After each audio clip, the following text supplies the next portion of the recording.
नीरदाभात् पीताम्बरदरुणबिम्बफलादरोष्ठात् पूर्णेन्दुसुन्दरमुखादरविन्दनेत्रात् कृष्णात् परमकिमपि तत्त्वमहं न जाने। कृष्णात् परमकिमपि तत्त्वमहं न जाने। श्री गोपाल कृष्ण भगवान की जय। आजच्या या तरडगाव या ठिकाणी संपन्न होत असलेला हा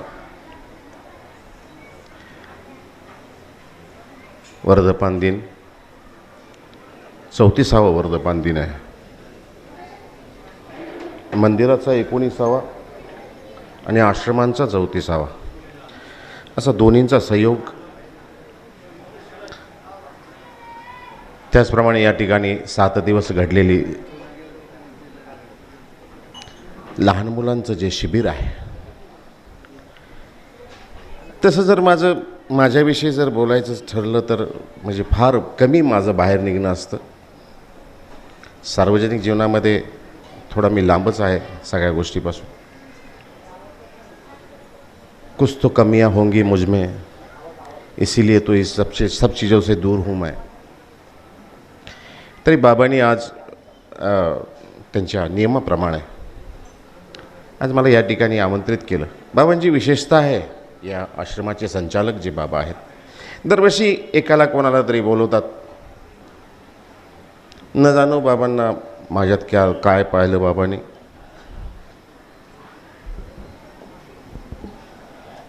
ये मेरा दीवानापन है या तेरी नज़रों का कसूर, तू न पहचाने तो है मेरी नज़रों का कसूर। बाबांना आता पारखी नजर बाबांना ईश्वर दैवदत्त ईश्वरांना बाबांनी दिलेली आहे, म्हणून या ठिकाणी एक एक रत्न आपल्याला पाहायला भेटतात। या वर्षी 34वा वर्ष आहे। आकडे दोन्ही विचित्र आहेत, 3 ही विचित्र आहे आणि 4 ही वेगळा आहे। 3 म्हणजे एकीकडे तोंड आहे त्याचं, आणि 4 आकडा शुभ मानत नाहीत। पण दोघांची जर युती केली तर 4 आणि 3 7 होतात। 7 म्हणजे सत्ता असतो, आणि सत्ता प्रत्येक राजकारणी माणसाला आवडीचा असतो। सत्तेशिवाय ते जगू शकत नाही। मग असंच आपण संदर्भ लावूया आजचा हा जो कार्यक्रम आहे। आज 34व्या वर्धमान दिनाला बाबांनी मला या ठिकाणी बोलवलेलं आहे, आणि संयोग पहा, योगायोग पहा की ह्या ठिकाणी आल्यानंतर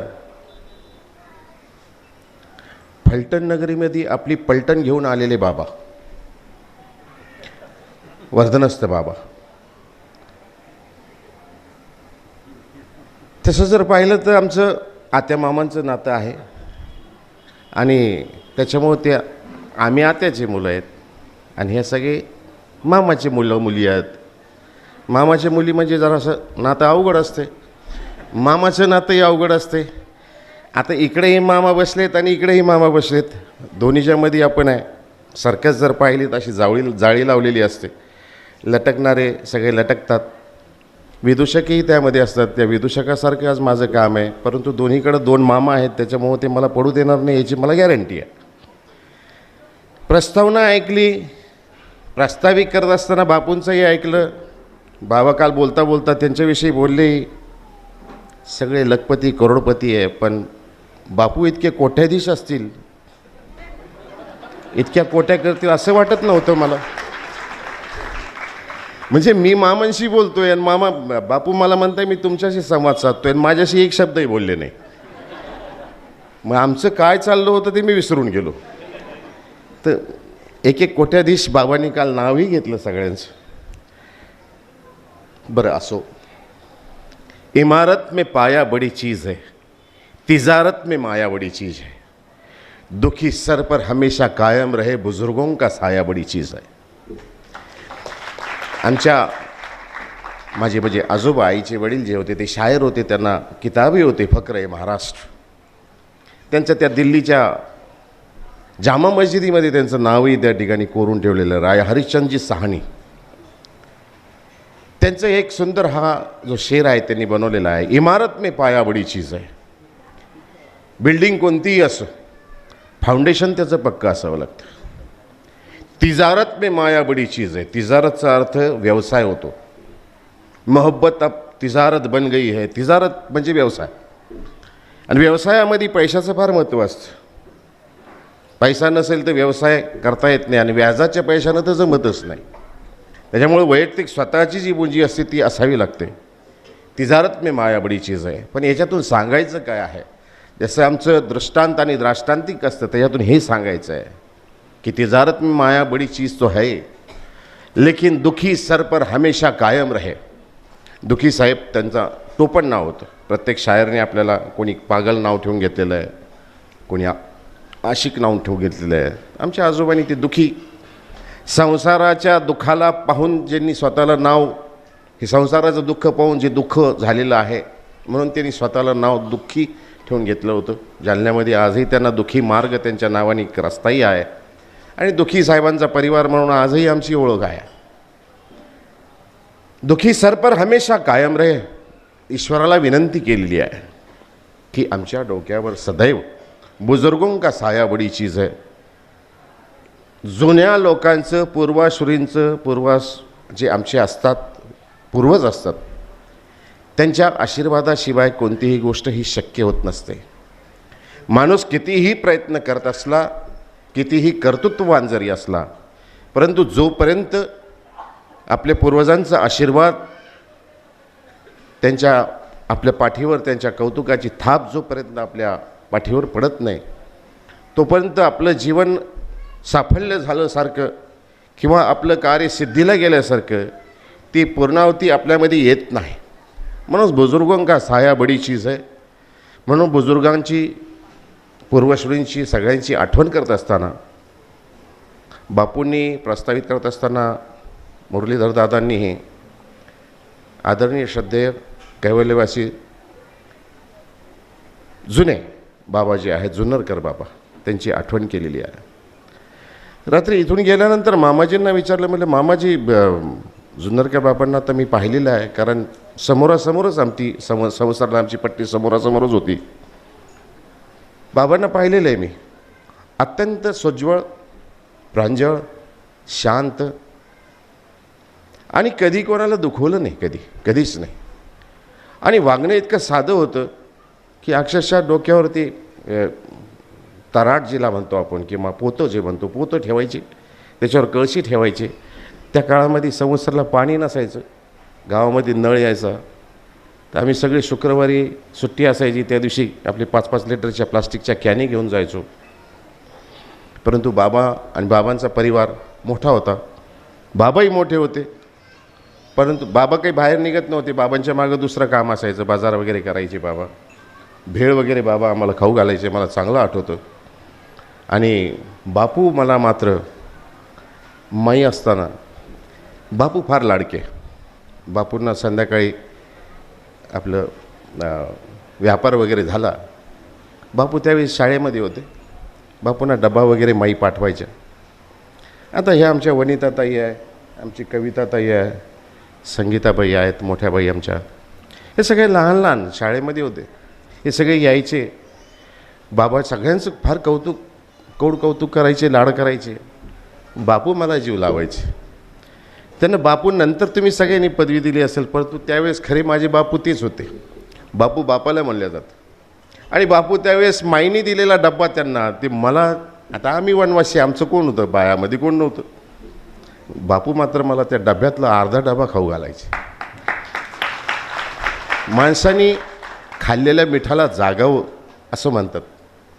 बापूने, बाबांचंच आहे समजा, मीठ खाल्लेलं आहे आम्ही.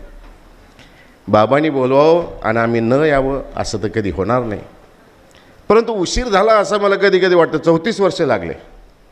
असं का घडलं? लवकर बोलवायला पाहिजे होतं ना. इतकं उशीर का केलं? कुछ तो कमियाँ होंगी मुझमें, जाने दो.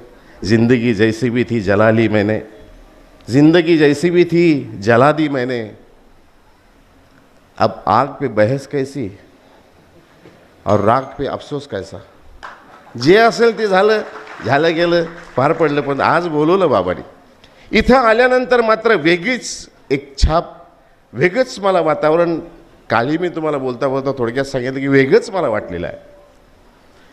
काल पंचावताराचा विधी करत असताना, पंचावतार तर जालन्यालाही होतात, परंतु पंचावताराचा विधी करत असताना जो भाव माझ्या मनामध्ये निर्माण झाला ना, तो फार फार कमी वेळा असं माझ्या डोळ्यामध्ये अश्रू येतात. इतकं कठीण झालेलं हृदय आहे. लवकर कोणी गेलं जरी माझ्यासमोर तर माझ्या डोळ्यात पाणी येत नाही.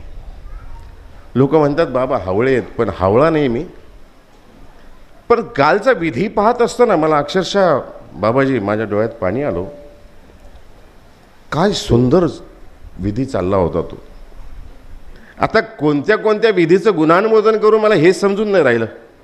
कहाँ से शुरू करूँ ये अधूरी जिंदगी, एक कोना समेटा तो दूसरा फिसल जाता है. काल भी मी तुम्हाला म्हणलो काय काय गुणानुमोदन करू या संस्थेविषयी, कळून नाही राहिले.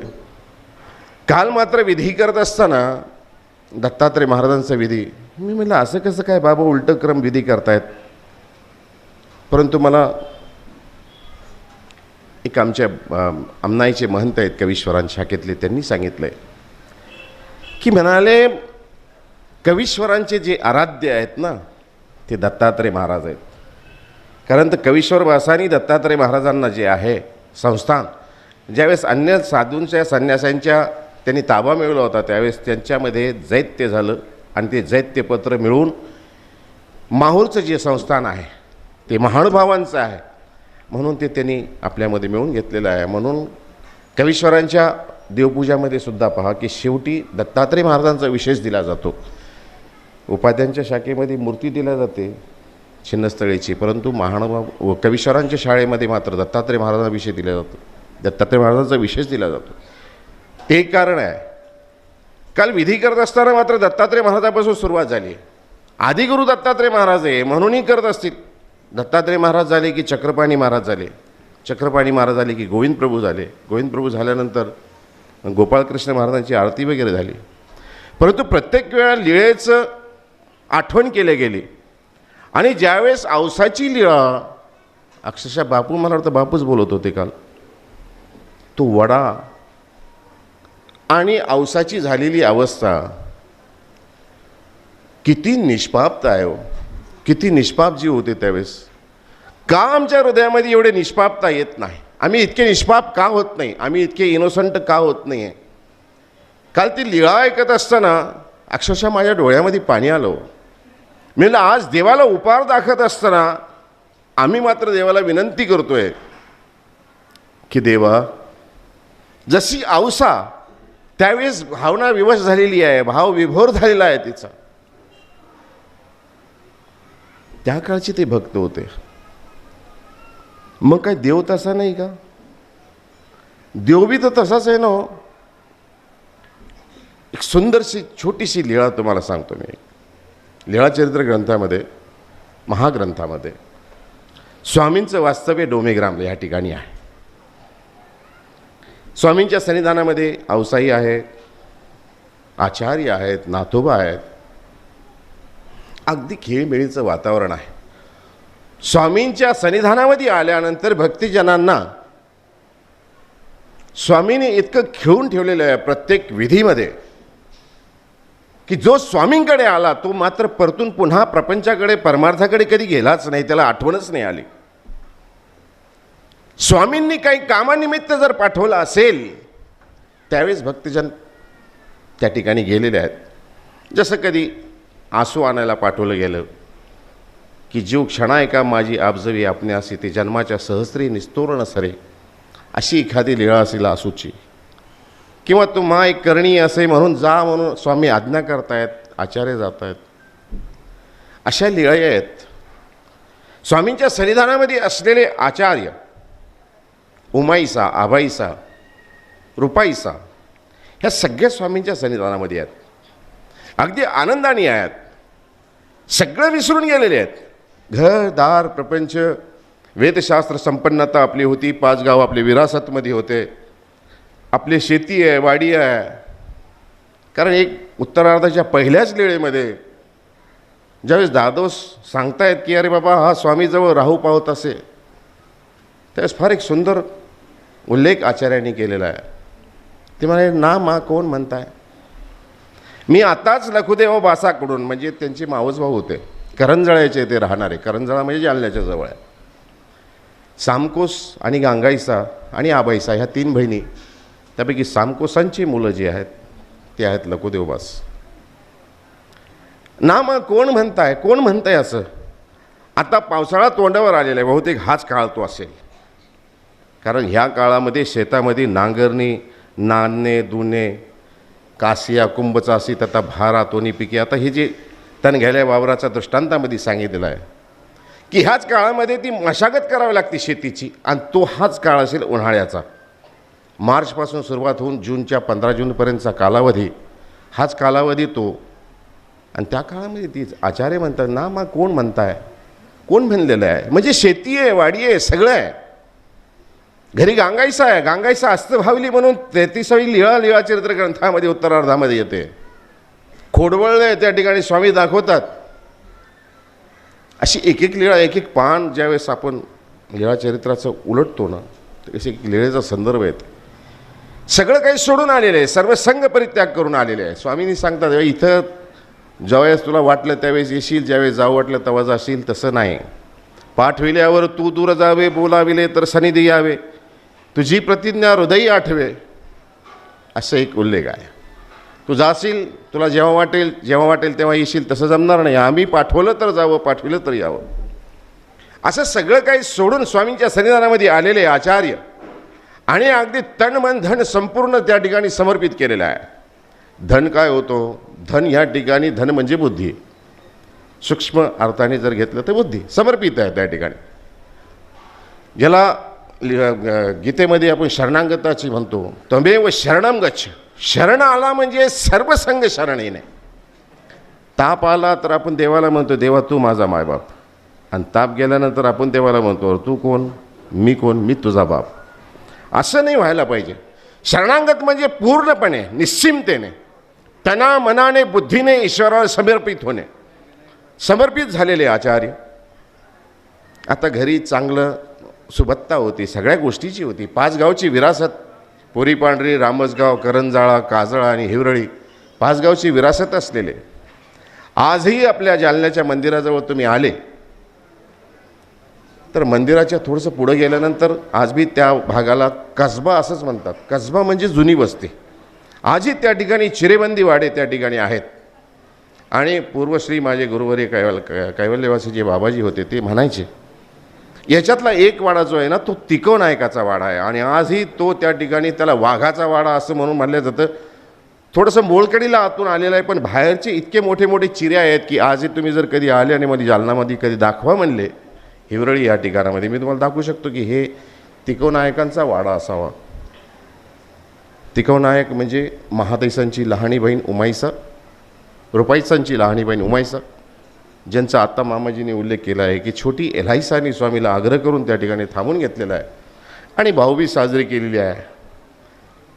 असे अत्यंत कर्मठ असलेले तिकोण नायक. सर्व गुणाची निपुणता, सगळ्या गोष्टी सगळ्या होत्या त्या ठिकाणी.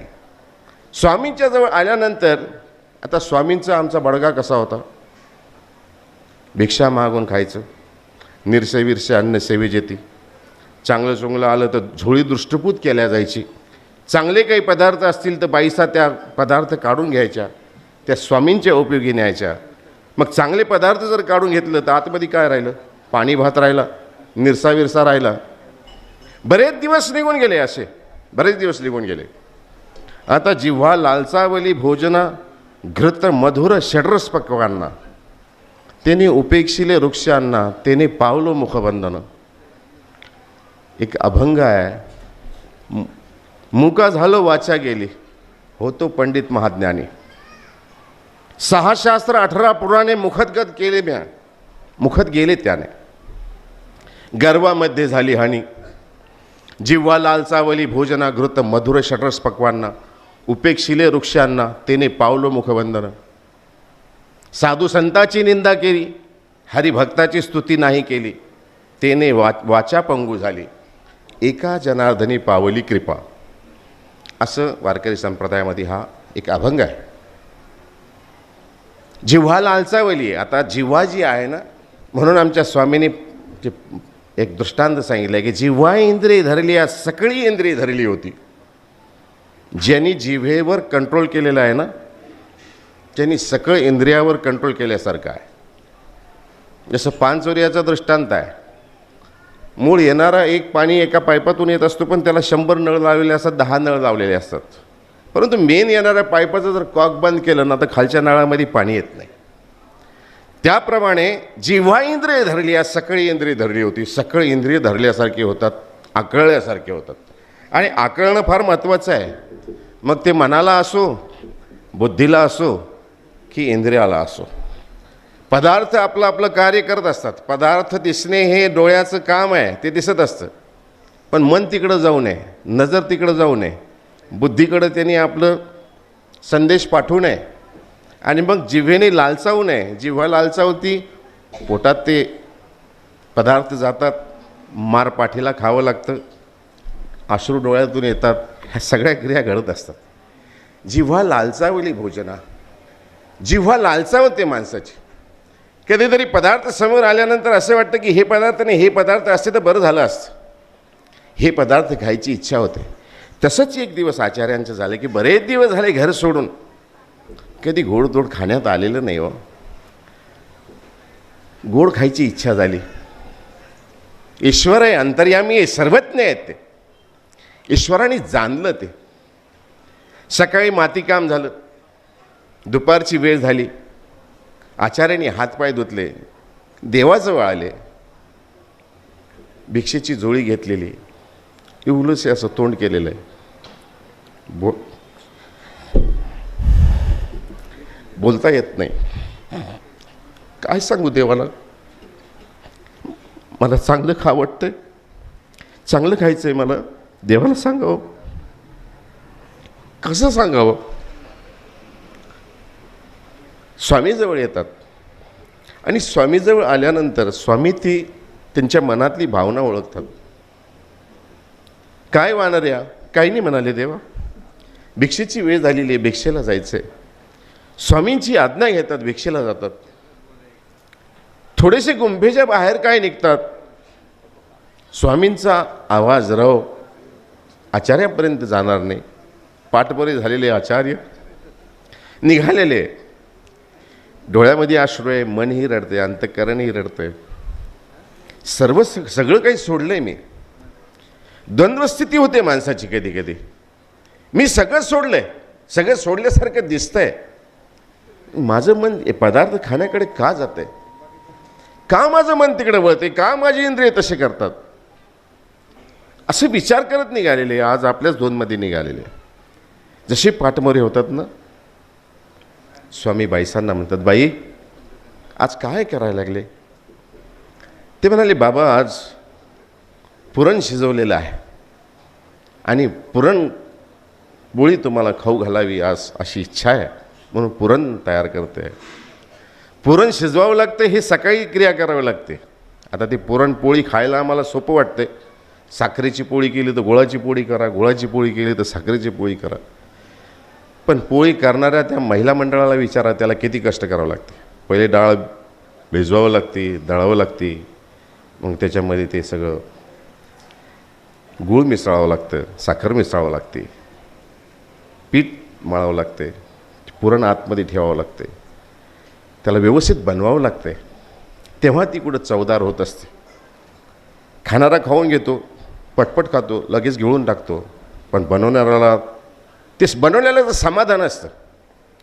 ह्या महिला मंडळांकडे ते समाधान निसर्गानेच दिलेलं आहे. पुरण शिजलेलं आहे. आचार्यांनी पाहिलं की आज स्वामींसाठी होणार आहे. इच्छाही आपली होते आहे. बोलता कसं येईल, सांगता येत नाही. आणि अशा वेळेस निघालेले आचार्य स्वामी बाईसांना म्हणतायत, बाई आज पुरण शिजवलं आहे? ते म्हणाले, हो. म्हणाले, अजून शिजवा. का बाबा, कोणी अभ्यागत येणार आहे का? आचार्य काही म्हणत नाही, स्वामी काही म्हणत नाही. हो, अभ्यागत येणार आहे, तुम्ही अजून पुरण शिजवा. अजून पुरण शिजवल्या जातं. मग ते त्याला हे बनवावे लागते, आमटी बनवावी लागते. काय म्हणतात त्याला? सार बनवावं लागते. बाई सार बनवतायत ना, अजून सार बनवा. मग अजून सार बनवलं जातं. बाईसा पुन्हा विचारते, बाबा कोणी अभ्यागत येणार आहे का? हो, अभ्यागतच येणार आहे. तयारी होते. मध्याह्न काळ झालेला आहे. स्वामींच्या आरोगणीची वेळ होते आणि आचार्य आज भिक्षा घेऊन वापस येत आहेत. भिक्षेमध्ये काय आलेलं आहे? कोरका तर फार दुर्मिळ कधीतरी यायचं, पाणी भातच यायचं. आता पाणी भात म्हणजे काय तुम्हाला बाबांनी सांगितलंच असेल. त्या टायमाला आगही नव्हती, काडीपेटी नव्हती, लायटर नव्हते. मग एखाद्या वेळा ते तांदूळ वगैरे भेटायचं. तांदूळ एकदा शिजवल्या जायचं. मग शिजवलेला तांदूळ जेवढा वाटला तेवढा खायला जायचं आणि राहिलेला तांदूळ पुन्हा पाण्यामध्ये ठेवल्या जायचा. आणि पाण्यामध्ये ठेवून जेव्हा जेव्हा भूक लागेल ते पाणी त्या माठातून उपसल्या जायचं आणि तेच पुन्हा खायचं. अशी पाणी भात हीच प्रक्रिया आहे ना. लक्ष देत नाही आमच्याकडे. मग चुकल्यानंतर तुम्ही पुन्हा म्हणताल काही सांगतो बाबा. त्याच्यावरच चालू आहे. हो. कीर्तन म्हणतात. हो, चण्याच्या डाळीचं वरण केलं होतं की पुरणपोळी केली होती त्याच्यावर नाही चण्याच्या डाळीचंच केलं. चण्याच्या डाळीचं. म्हटलं सार कुठला आला म्हणजे म्हणून म्हटलं मग त्याच्यामुळे म्हणून आम्ही तुमचाच विषय चालू. सोच जरा मन में जिंदगी का सार क्या, नाशवान देह का आखिर इतना प्यार क्या.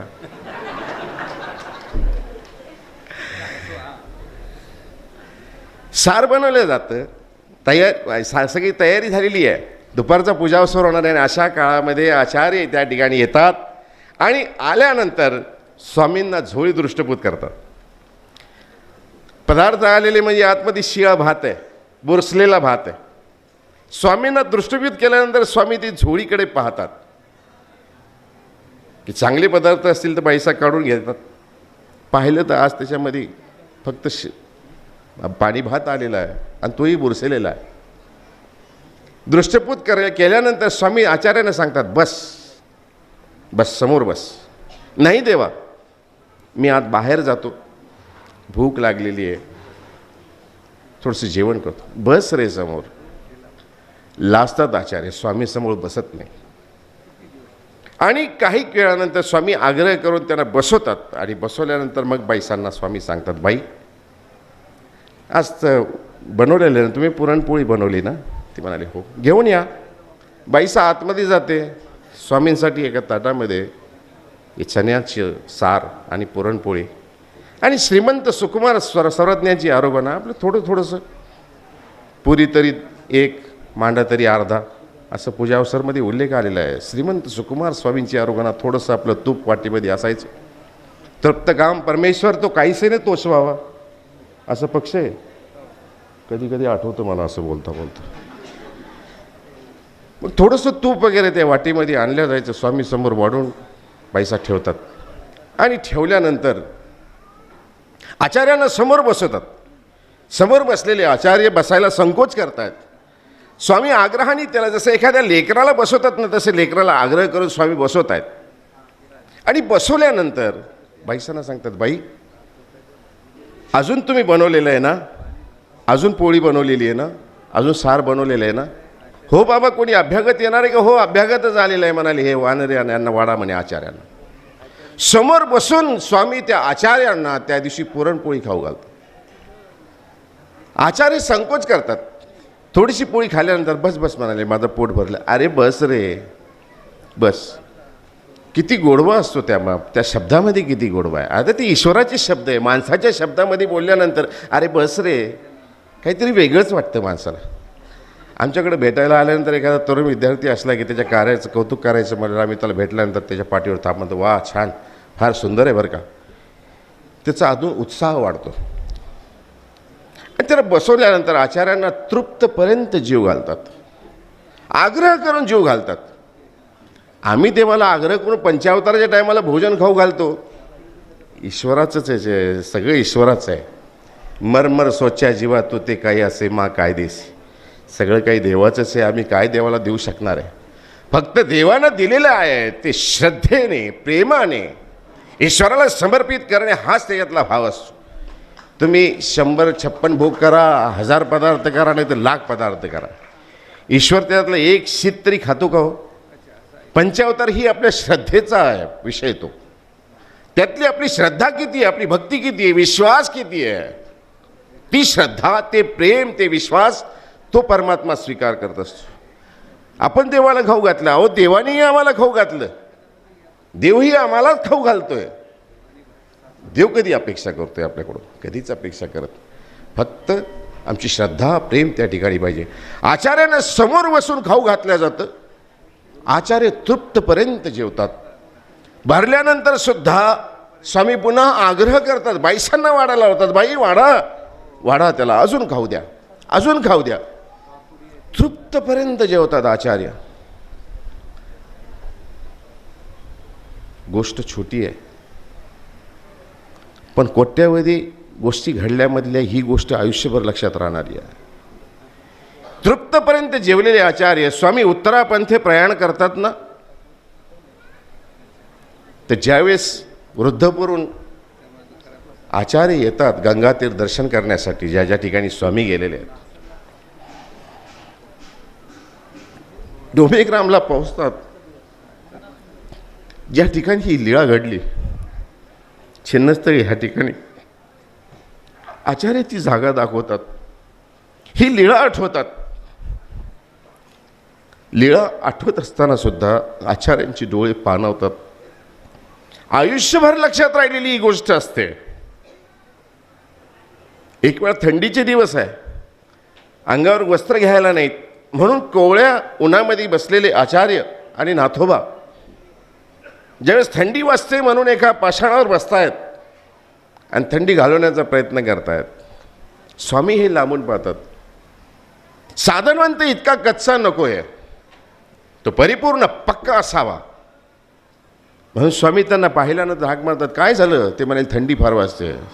म्हणून अंगावर घेतलेलं पांघरून, आता पांघरून तरी काय, मसनीचंच वस्त्र होतं, जेच कमरेला लावायचे तेच अंगावर घ्यायचे, असं वस्त्र पांघरून घेऊन बसलेले आचार्य दुसऱ्या भक्ताला सांगतात की जा त्याचे वस्त्र हेरा. दोघांचे वस्त्र हेरायला लावतात आणि हेरायला लावल्यानंतर स्वामी आज्ञा करतात, मारा म्हणे, पाण्यामध्ये उड्या मारा.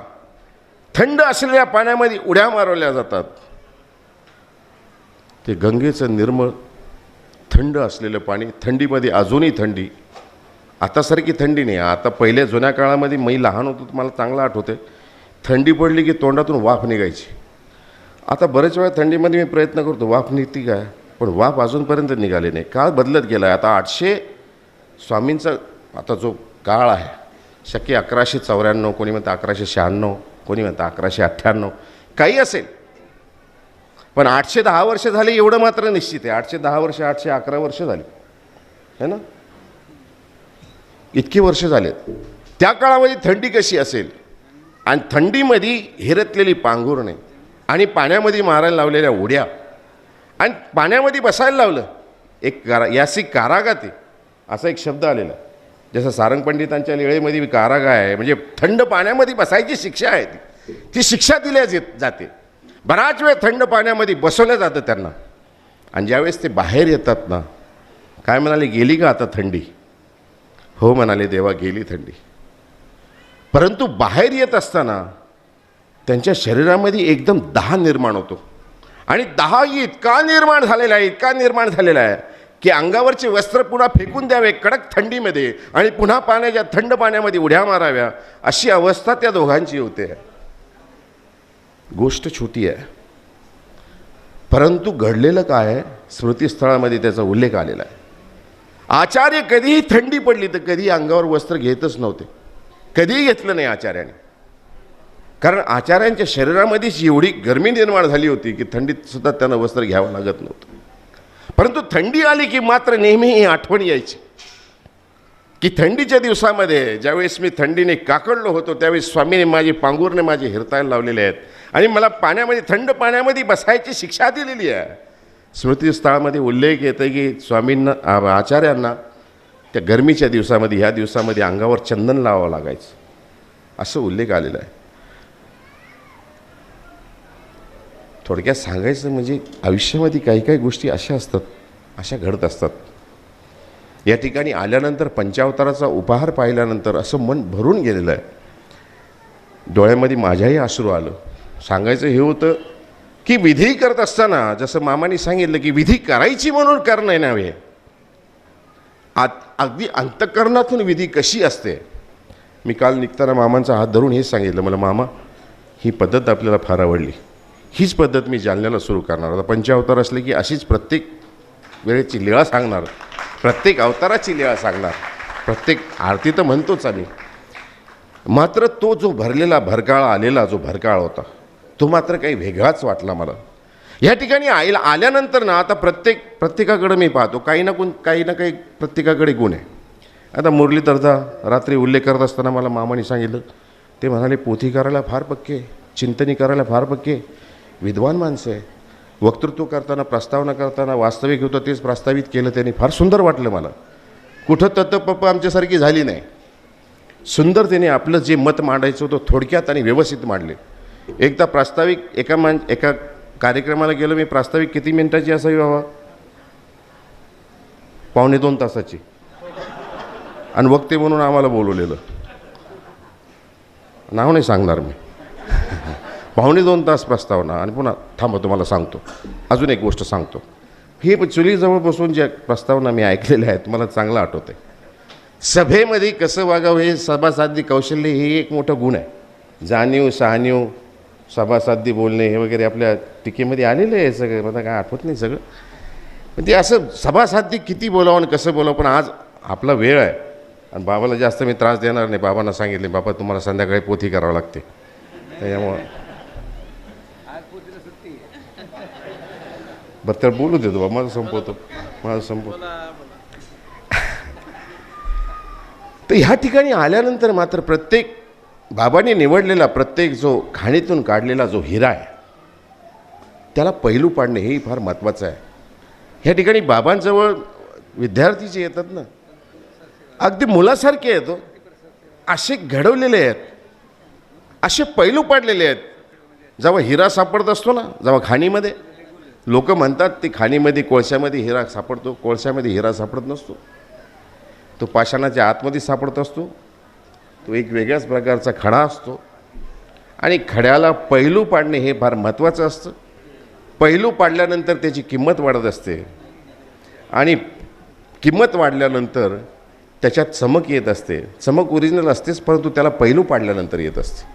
तसं बाबांच्या सन्निधानामध्ये आलेलं हे आता समोर बसलेलं आमचे हे वनिताताई आहेत, वनिताताईच आहेत ना, संगीताताई आहेत. हे पुन्हा मग बाबा खूप लाड करायचे, जुन्नरकर बाबा यांचे. फार लहान होते तर कडेवर घेऊन यायचे, यांना चलत नव्हते लवकर, बराच वर्ष लागले त्यांना चालायला. कविताताई आहेत, संगीताताई आहेत. तर हे जे आहे ना, हे असे लहानपणापासून यांना बाळ कडूपासून असे बाबांनी संगोपन केलेलं आहे. आज किती समर्थपणे ह्या ठिकाणी सगळ्या व्यवस्थापन ह्या ठिकाणी घडतं आहे, करतायत. कौतुक वाटतं मला. यांच्यापेक्षा वयाने मोठा आहे मी, पण मॅनेजमेंट करत असताना माझं चुकतं कधी ते बऱ्याच वेळा चुकीचे निर्णय होतात. बापूंसारखे हिरे त्या ठिकाणी निर्माण केलेले की आज पंथामध्ये गाजत आहेत आणि पंथ गाजवत आहेत. हो, खरोखर कौतुक करण्यासारखं आहे. प्रत्येकजण या ठिकाणी आता कालची जे सेवाभावी संस्था आमची, ज्यांना आपण काल महंती दिली, सुनील दादा झाले. आता नाव काय घेऊ शकत नाही मला, उगाच नाव घेण्यामध्ये वेळ जाते, परंतु एक एक पैलू घडवलेला आहे. ह्या ठिकाणी इमारत नाही बनली, नुसती इमारत नाही बनली, विटा मातीची इमारत नाही आहे. बाबांचं कष्ट आहे त्याच्यामध्ये आणि कष्टाच्या प्रत्येक शरीरातल्या एक एक रक्ताचं थेंबापासून सिंचन केलेलं हे एक एक वीट या ठिकाणी लावलेली आहे. नुसती वीट नाही लावली, नुसती माती नाही, नुसती वाळू या ठिकाणी नाही, तर प्रत्येक विटेमधून आवाज येतोय. ह्या ठिकाणची ही जी वीट आहे ना, ही प्रत्येक वीट जी आहे हे फाउंडेशनपासून फाउंडर मेंबर बाबा बोलता बोलता म्हणाले की संगीताबाई, वनिताबाई, बापू आमचे हे जे आहे हे सगळे फाउंडर मेंबर आहेत या ठिकाणचे. ह्या ठिकाणी जेव्हा छोटीशी झोपडी होती ना तेव्हापासून हे सगळे आहेत. काल त्यांनी सांगितलं की ह्या ठिकाणी पत्र्याची शेड होती. भास्करदादा आदरणीय श्रद्धेय प्रातस्मरणीय तेही यायचे, किंवा आमचे आंबे वडगावचे कैवल्यवासी बाबाजी यायचे. तर ह्या ठिकाणी मोठे मोठे संत येऊन गेलेले आहेत. ह्या ठिकाणची परिस्थिती आहे आज जी दिसते ना आपल्याला, तर ही त्यावेळेस नव्हती. बाबा गाडीने यायचे त्यावेळेस तिकडं बसस्टँडवर उतरायचे. बाबा काल इतिहास मला सांगत होते, गाडीमध्ये बसस्टँडला उतरायचो, तिथून यायला काही वाहन नसायचं. मग गावातलं कोणतरी यायचं, एक गावातले होते एक जागीरदार, ते बाबांना गाडीवर बसवायचे, ह्या ठिकाणी आणायचे. आज ह्या ठिकाणी मी सहज आम्ही जर रस्त्यानं जात असतो कधी फलटणहून जर सातारला जायचं आहे लोणंद मार्गे, तर आम्ही तरडगावकडे कधी वळूनही पाहिलं नसतं. पण आज बाबामुळं पूर्ण पंथाला काय, पूर्ण महाराष्ट्राला काय, पूर्ण भारतामध्ये तरडगाव हे नाव माहिती आहे. हे कोणाचं कर्तृत्व आहे? हे बाबांचं कर्तृत्व आहे. आणि हे असं हिंदीमध्ये एक शेर आहे, जाते जाते सुनाई देता. शेर सुनाना कोई बच्चों का काम नहीं, शेर सुनाना कोई बच्चों का काम नहीं, रग का एक एक कतरा जलता है तब कहीं गज़ल बनती है. आज हे समोर वास्तू दिसते ना, याच्यासाठी एक एक रक्ताचं थेंब जाळल्या गेलेलं आहे, एक एक थेंब याच्यामध्ये सिंचन केलं गेलेलं आहे. त्या रक्ताची याला पाणी मारावं लागतं विटा मात्याला, तेव्हा त्याच्यामध्ये परिपक्वता येत असते. बाबांनी सिंचन करून आज ही ह्या ठिकाणी वास्तू निर्माण केलेली आहे. बाबांच्या ह्या कार्याला 34व्या वर्धापन दिनाला माझ्या हार्दिक शुभेच्छा आहे. नुसत्या शुभेच्छाच नाही, संप्रदायामध्ये एक अभंग आहे आणि अभंगामध्ये असं म्हणलेलं आहे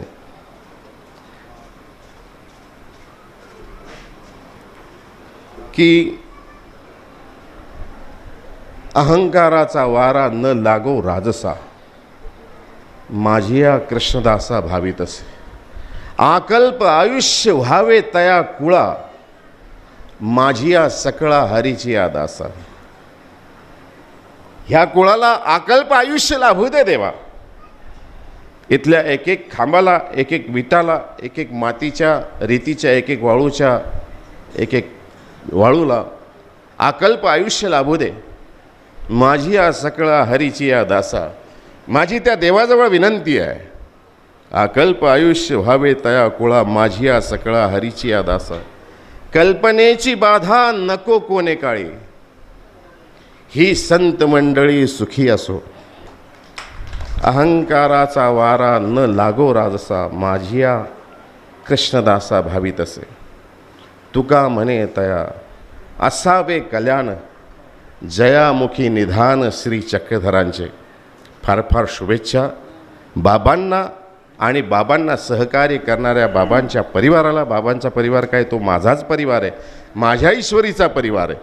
ऐसे कै होईल जे येतीचे ते आपले, जे देवाचं आहे. तुम्ही देवाला वाहिलेले फुलं आहेत आणि हे फुलं अशीच दरवळत राहो, असाच यांचा सुगंध संपूर्ण ह्या धरेवर, या वसुंधरेवर दरवळत राहो, अशी ईश्वराला आणि परिवाराला शुभेच्छा देतो आणि माझ्या लांबलेल्या शब्दाला पूर्ण विराम देतो.